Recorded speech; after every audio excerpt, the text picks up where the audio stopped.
Assessore, oggi è una giornata emozionante, c'è l'80° da festeggiare ma da ricordare e soprattutto anche il 50°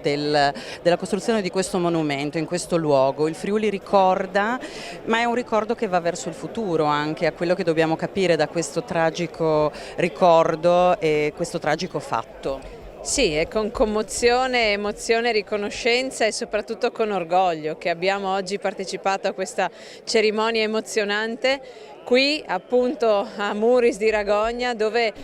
si è fermato per un attimo il mondo per noi, perché abbiamo ricordato le vittime del Galilea, ma abbiamo anche tutti assieme evocato la necessità di fare una riflessione profonda per fare in modo che i conflitti non debbano più verificarsi. Lo spirito alpino oggi ha dimostrato ancora una volta come ci sono dei valori fondanti la nostra società, il nostro popolo friulano. Oggi li abbiamo richiamati per tenerli alti nell'attenzione e uno su tutti in questo momento di fragilità internazionale la solidarietà che questa terra e anche gli alpini, oltre che tutte le rappresentanze delle forze armate, stanno dando per i profughi che scappano dalla guerra in Ucraina. Credo che sia una testimonianza fondante di come il ricordo delle vittime del Galilea